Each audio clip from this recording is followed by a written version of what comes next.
Hey, this is Bethany. Welcome back to my channel, and today I am going to be presenting to y'all a review. I'm going to be doing a review of the Becca Ultimate Coverage Complexion Cream.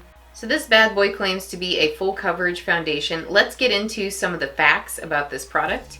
So this is Becca's summary, not mine. Foundation refined, ultimate coverage, and surprisingly weightless, breathable cream. A perfectly balanced distribution of pigment and water at uniquely high concentrations that allows the formula to adapt to all skin types. Lightweight, oil-free, creates a second skin type effect that is undetectable, flexible coverage with a natural, long-wearing finish. So these all sound like great things. A few more things they notate. This states it has 21% pigmentation, and most foundations you will buy in the store are anywhere between like 15 and 23% of pigmentation. So 23% being on the average high end of what brands call full coverage. 21% tells us that this is on the high side of what's usually bought in the store. It also states the formula has 22% water to add hydration, elastic finish to prevent pigmentation from settling into the lines or create dryness and pores. So because this is an oil-free, water-based foundation, we want to pair it with a water-based primer. And what I'm going to be using is the NYX Hydra Touch Foundation Primer, which is a dupe for this Smashbox Photofinish Hydrating Primer. So they're pretty similar, except I know that this one has soothing chamomile and green tea in it and ginseng root, and my face is looking a little bit red today, so I'm going to go with this one. Plus, it's the affordable option. So let's prime our face. It's so soothing. That's why I bought it in bulk. So this is in the shade Porcelain. It comes in 1 fluid ounce. Despite it looking like the package is bigger because that lid's so tall, it is the standard size for foundation, so 30 milliliters. And then I really do like the packaging here. I like this nice metal finish, even though this isn't actually metal. I like that it comes with a pump. And then this is kind of like that rubberized texture that you find on most NARS packaging, so it makes it feel nice and high-end. This product is carried in both Ulta and Sephora. Mine was sent to me by Octoly, which is like a review website for influencers where you can like pick out what you want to review. So this was sent to me. I'm not being sponsored for any of my opinions, though all are obviously my own. So I noticed in the website descriptions on like Ulta and Sephora, it describes it as a full coverage 24-hour wear water resistant foundation, all the coverage without the cake. And it says 1 pump should effortlessly cover all your imperfections and redness. So I found that to be quite interesting. Now let's get into the shade. Okay, so let's zoom in to see. I'm just going to show you a pump on the back of my hand, but we're hoping to match my neck. Good luck. So I'm just going to show you 1 pump here. And this is described as an ivory beige with pink undertones. And it does look to be accurate to that, except for the whole ivory part, because I don't know if you're picking up on this, this is not a good match. In fact, against my skin, it looks kind of bright, beigey, human colored. So I'm going to turn down the light so you can see it a little bit more accurately. Okay, so that is what the shade looks like against my skin.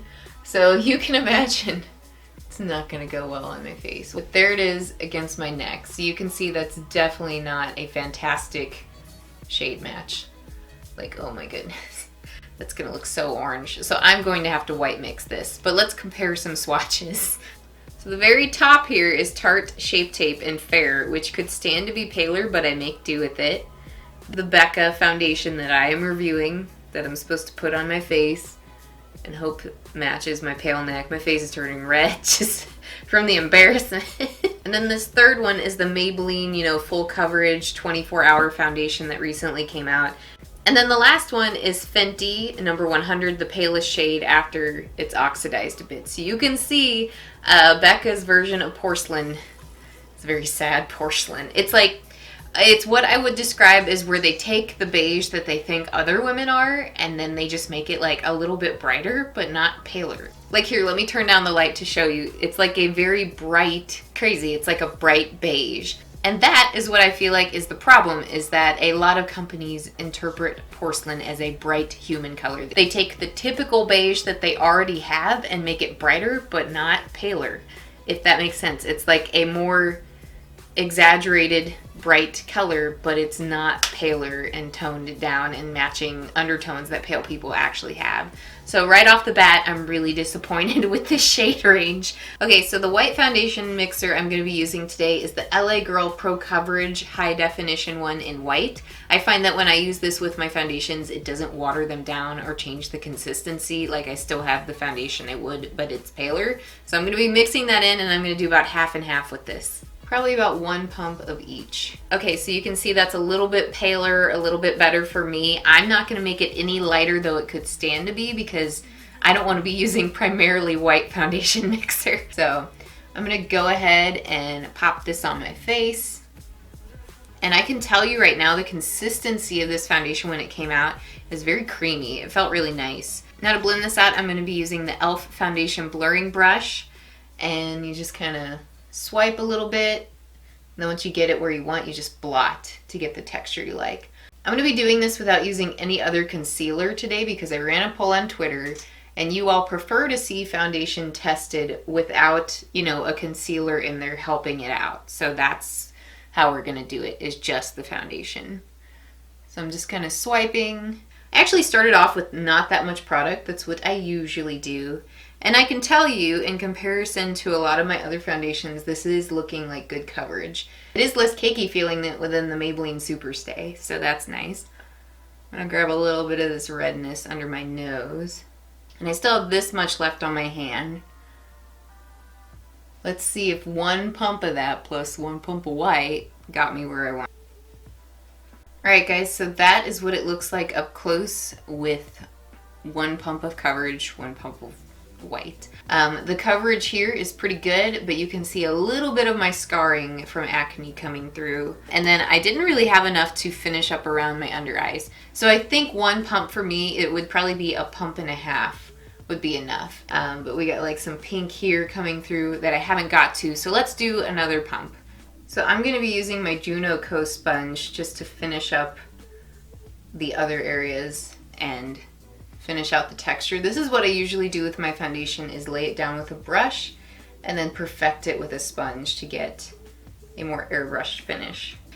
So I'm just very gently adding more coverage. Normally I would wear a concealer here around my nose, like everywhere that I have redness, but we're testing how this performs on its own. But I will tell you that when I've worn this or anything else with the concealers that I prefer, things usually perform better. But we just want to see how this does. So let me talk to you a little bit about how I feel about the coverage and the texture. As it dries down, it does feel like a little bit tacky. I've been waiting for it to set itself, but it hasn't yet. So I'm going to powder it lightly with this Fit Me loose powder from Maybelline. Like, tap off as much as possible and just lightly press that in there. So it's full coverage, but not super cakey full coverage feeling like a lot of them out there that carry a lot of pigmentation.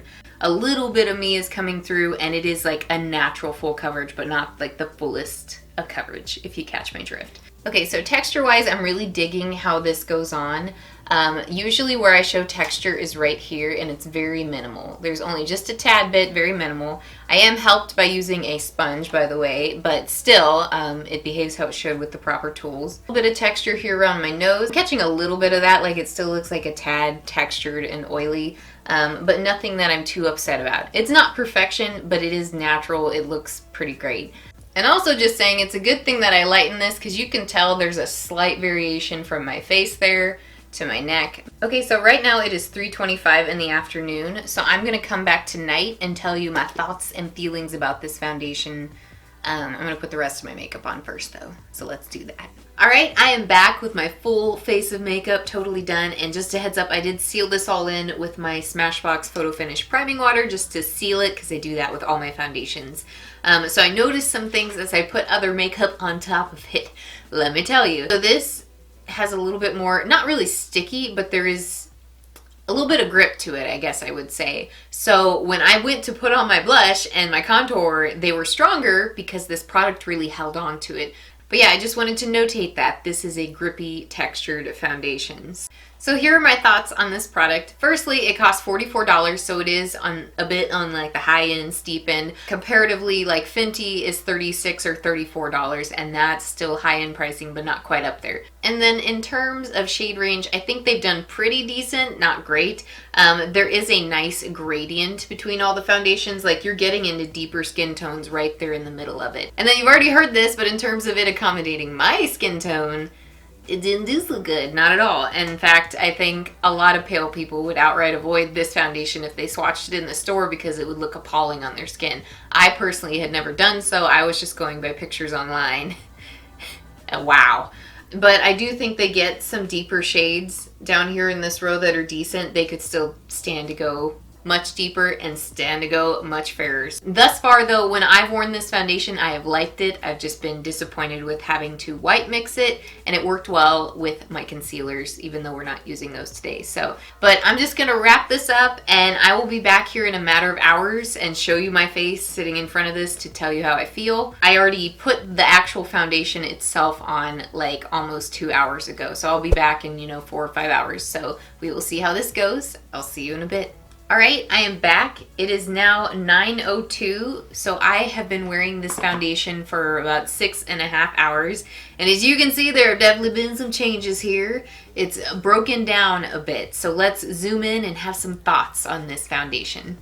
Some things I can see right off the bat.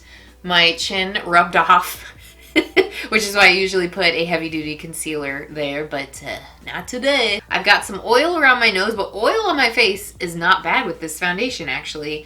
It is with most foundations, so oil did above average for me. Now, texture-wise, I am looking quite a bit cakey around the nose. A lot of this moved around and it got red, I don't even think I touched my nose at all, but you can see there's quite a bit of texture here, and the product has separated quite a bit. And then you can see my pores are coming through here to a degree of which they were not before. The issue I do have with my forehead, though, if you can't see, is that there are lines kind of crisscrossing through where just my hair has gently moved and my foundation just doot away. And then creasing under the eyes, actually better than I expected, but it still looks a little bit on the cakey side. Mind you, I'd wear a different concealer under the eyes anyways. Alright, so to give you my final thoughts on this Becca Ultimate Coverage Complexion Cream. So I am kind of pleasantly surprised by some things, though not exactly impressed. Like, I'm good with how the oil held up. I'm good with how this looks at the end of the day if I wear it with like, Tarte Shape Tape or my Kat Von D concealer. By the way, this foundation did not seem to break me out or irritate me during any of the times that I wore it. But in terms of how this held up alone, it does not look great around my nose, and that's where the concealer would compensate for me.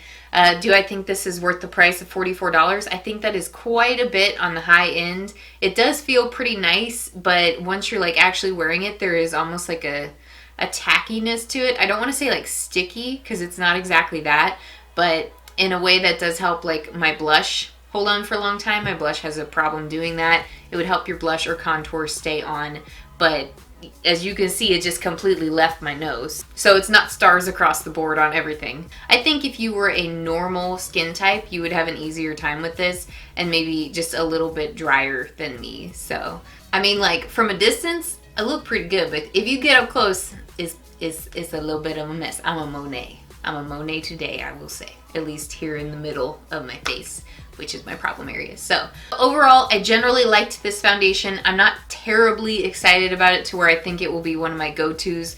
I'm not too likely to repurchase it, but we'll see by the time I get through the end of this bottle. I just feel like there are a few more foundations I like more. And then some ending facts. This smells really pleasant, like MAC foundation. Overall, I like it. I don't love it. And I would recommend it to some people, but not everyone. Primarily people who don't have skin like me. Hopefully I got to all the details and was thorough enough for you all. Sometimes I have the tendency to just give almost too many details. So, if you all have any questions about this foundation, please feel free to leave them down below. Or if you have a foundation you recommend that I review sometime soon, please leave that down below as well too. Anyhow, I hope you all enjoyed this video. If you did, please give it a thumbs up and subscribe, and I will see you all next time. Bye-bye. My lashes are holding on quite well, which I'm surprised by, except for this little guy's kind of coming up. He's like, I'm here for a good time, not a long time.